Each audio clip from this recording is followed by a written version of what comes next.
Everyone's talking about Cooper Flagg, but what does LeBron James really think? In this conversation with Steve Nash, we get the answer, and it might surprise you. Now hear it from the source. Speaking of Cooper, he's in a position you can relate to. He's the consensus number one and terrific player. Terrific player. What do you remember about being in that position? Like, what advice would you give him? Like, you know you're the number one pick. The whole world of basketball is looking at you. Yeah. It's got to come with a lot of expectations. Yeah, absolutely.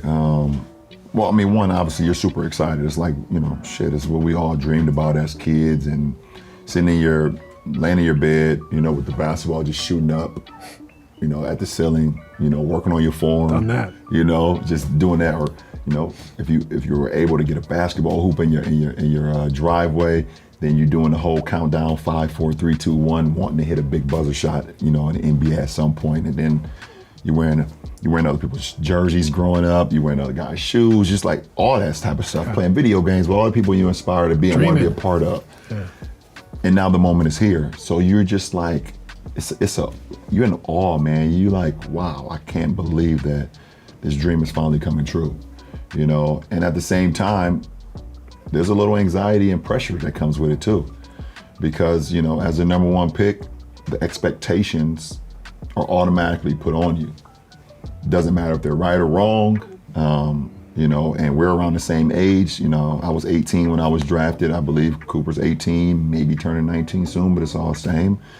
But it takes time, man. It takes time and the expectation to wanting to put a 18-year-old, 19 kid in a position where he's like, he needs to be great right away. I think it's unfair, but it's also something that I think we can, as kids like myself and Cooper can use as like motivation as well. And I personally think that he wants to be great. He had a hell of a year at Duke, a guy that can do so many different things on the floor, can play with the ball, can play without the ball. His jump shot is going to continue to get better, super athletic, quick second jump. And also, he has the benefit, unlike myself, he gets to join a team that's established with Hall of Fame guys, Klay Thompson, Anthony Davis, Kyrie Irving, right off the bat, Hall of Fame coach, Jason Kidd. These guys are like, they can give him the whole blueprint while he continues to learn what his blueprint will be. And I think that's going to be an incredible thing for him to have. That type of presence, that type of leadership, that type of just basketball IQ and knowledge around him every single day from those pieces. So I think he's going to be amazing. Yeah. And an environment, right? That's not we're the worst team in the league. Right. We're going to try to develop. Learning bad habits. That happens too, man. You get guys that you never know what their trajectory should have been based on if they were in a toxic environment or a losing environment or an environment that had great habits. Like we mentioned Kawhi, we don't know if Kawhi would have ended up somewhere without those type of built-in habits in San Antonio. Would he have been, he would have probably been great, obviously, but he had time to hone those skills, be around Timmy, be around Manu, be around Tony, be around Pop, to where he was able to get better on his own time and not the league's time. Right. So unique. Made me forget, right? But the player, obviously now he's such a world-class player, but he's playing for championships right away. Yeah, that's a totally different, that's a very unique position for a rookie. Yep.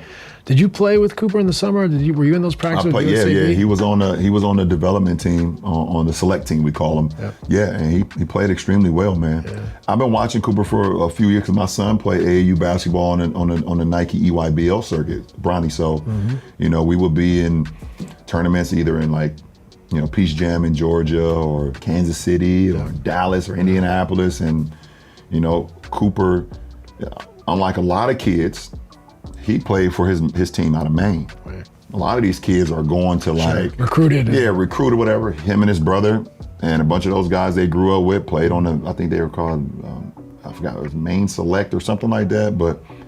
And he made them competitive, versus teams that were stacking teams. Him and his brother. I thought that was just super cool because that was how I remember me. That's how I was. You know, Yeah. I played for the Northeast Ohio Shooting Stars. Like, me and my guys grew up playing together Wanna and be with having to your play boys. all the best teams in the country. I just thought that was super cool. But you know, he's a big time talent. Yeah, says something about his mentality. What did Yeah, you for sure. notice For practicing sure. with him? What did you notice about his mentality? Oh, he just made winning. He's a winner.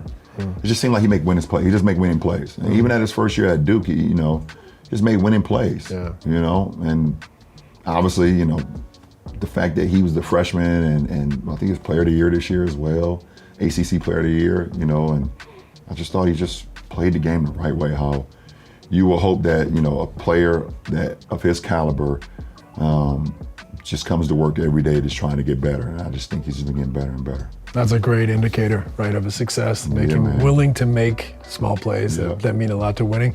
So I would say, like, the one thing for such a prodigious talent that we want to wait and see what happens with is how good is he with the ball, right? Like, he obviously is capable with the ball. We've seen him do a lot of things with the ball, but is he that primary guy? Will he be?